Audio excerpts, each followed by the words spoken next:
Continuando el tema de lo que es la fe de Jesús, el judaísmo, y estamos mirando lo que es la era mesiánica.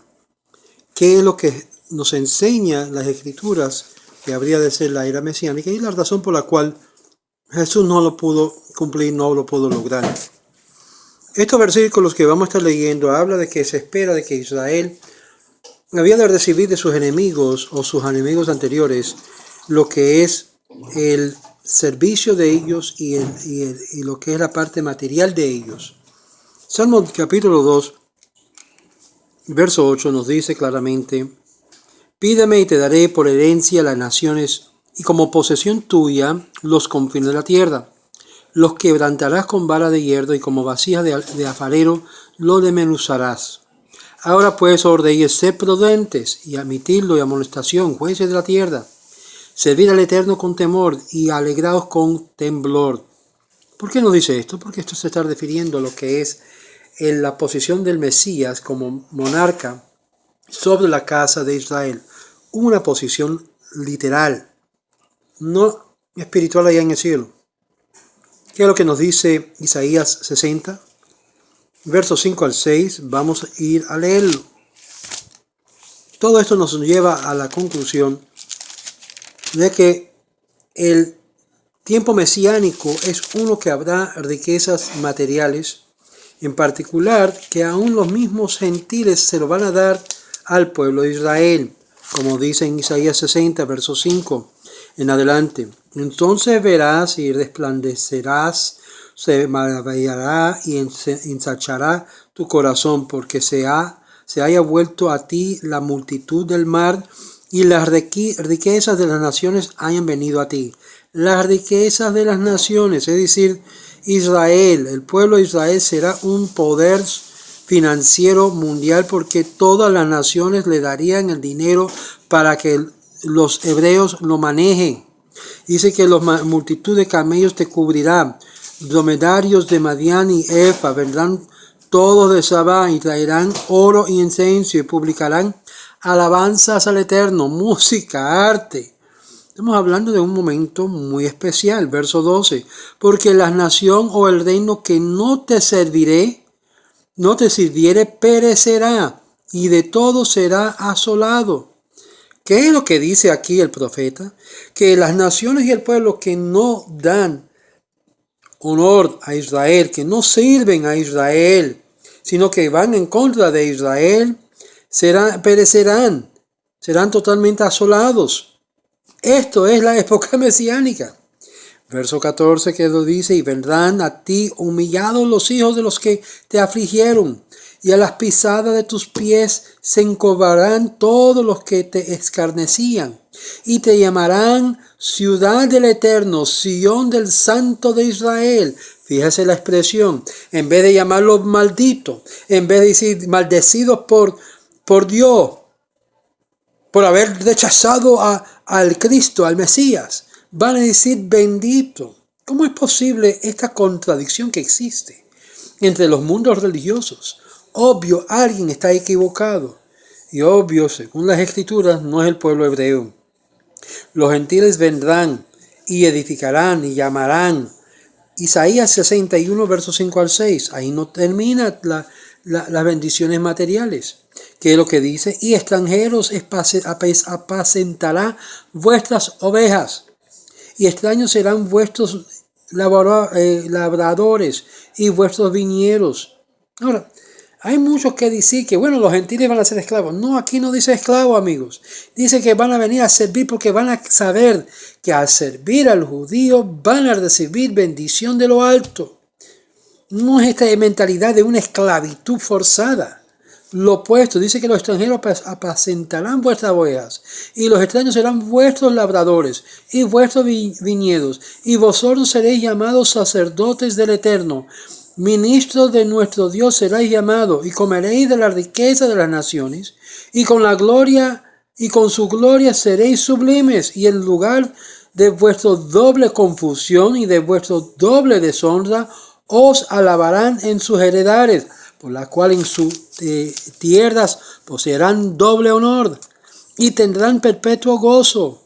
porque el Eterno yo soy amante del derecho, aborrecedor del latrocinio para holocausto y por tanto afirmaré en verdad su obra y haré con ellos pacto perpetuo, es decir, para siempre. Ahora, dime ustedes si esto ha sucedido. Si cuando un judío entra en un pueblo, lo están alabando, lo están tratando como si fueran reyes, como si fueran personas importantes. Obvio, amigos, ni en el tiempo de Jesús ocurrió esto, porque lo mataron los mismos mordomanos, lo crucificaron, aunque en una cierta perspectiva podemos decir que lo protegieron para los intereses personales de Roma. Pero vemos que el tratamiento de Jesús aún por el poderío gentil no era nada de lo que aquí Isaías menciona. Por lo tanto, no podemos decir que Jesús inició la era mesiánica o que estaban viviendo en una era mesiánica o que Él era el Mesías y por lo tanto se estaba viendo todas estas cosas. En la era mesiánica hay prosperidad que viene al pueblo de Israel de una forma que las riquezas de las naciones vendrán a ellos. Pero no es todo esto. En Sofonías, capítulo 2, este otro profeta, Sofonías, nos dice, el capítulo 2, verso 9, que lo que es el remanente de su pueblo tomará lo que es cosecha, tomará lo que es beneficio de lo que hay. Déjame ir ahí un momento para leerlo exactamente como aparece. Sofonías capítulo 2, verso 9. Por tanto, vivo yo, dice el Eterno de los ejércitos, Dios de Israel, que Moab será como Sodoma, y los hijos de Amón como Gomorra. Campo de ortigas y mina de sal, y asolamiento perpetuo. El remanente de mi pueblo, los saqueará, y el remanente de mi pueblo los heredará. Esto le vendrá por su soberbia, porque afrentaron y se engrandecieron contra el pueblo del Eterno de los ejércitos. Terrible será el Eterno contra ellos, porque destruirá a todos los dioses de la tierra. Desde sus lugares se inclinarán a él todas las tierras de las naciones. También vosotros los de Etiopía seréis muertos con mi espada. Y ahí Sofonías sigue hablando de lo que ocurre. Amigos, esto no ocurrió durante el tiempo de Jesús, ni tampoco lo estamos viendo, pero esto va a ocurrir, dejándonos saber que todavía el Mesías ha de venir, ha de hacer estas cosas, y que Dios mismo va a establecer su rey, siendo que Dios va a establecer su rey, no lo ha establecido aún. Zacarías 14, verso 14. ¿Qué es lo que nos dice? Y Judá también peleará en Jerusalén, y serán reunidas las riquezas de todas las naciones de alrededor, oro y plata, ropa y de vestir es de gran abundancia. ¿Qué dice? Y así también será la plaga de los caballos y de los mulos y de los camellos y de los asnos y de todas las bestias que estuviesen en aquellos campamentos. Y todos los que sobrevivieron de las naciones que vinieron contra Jerusalén subirán de año en año para adorar al Rey, el Eterno de los ejércitos, y celebrar las fiestas de los tabernáculos. Esto se llama en hebreo Sukkot. Es decir, vemos que todas las naciones tienen que venir a Jerusalén, de los que vinieron en contra de Jerusalén en una guerra mundial, y van a tener que darle gracias a Dios, y este va a ser algo obligatorio, porque si no, ¿qué es lo que nos dice el profeta? Y si la familia de Egipto no subiera y no viniera sobre ellos, no habrá lluvia, vendrá la plaga con que el Eterno herirá las naciones que no subieran a celebrar la fiesta de los tabernáculos. Es decir, existe una conexión de bendición si lo hacen y de maldición si no lo hacen. Le va a ser más conveniente que vengan para recibir de Dios la bendición. Y así como hemos estado describiendo la excelencia material que habrá en la época mesiánica, que aún no ha llegado, vamos ahora en el próximo video de hablar sobre las excelencias espirituales que se gozará el mundo y en particular el pueblo de Israel en la época mesiánica que aún no ha llegado. Y son cosas que vemos tangiblemente y sabemos claramente que no ocurrieron durante la época de Jesús. No había ocurrido tampoco en las otras épocas que se levantaron falsos mesías o mesías potenciales. Quizás se vieron algunas cosas ocurrir por obra de la persona que decía que era el Mesías, pero eso era para probar al pueblo, para ver si creían en Dios o creían en los falsos halagates o los falsos mensajeros que Dios permitía surgir con toda veracidad con el fin de probar al pueblo. El pueblo de Israel ha sido probado por muchos mensajeros y muchos mesías y muchas personas que decían que eran y llegaron a ser nada y no lograron nada, ni en la parte material ni en la parte espiritual.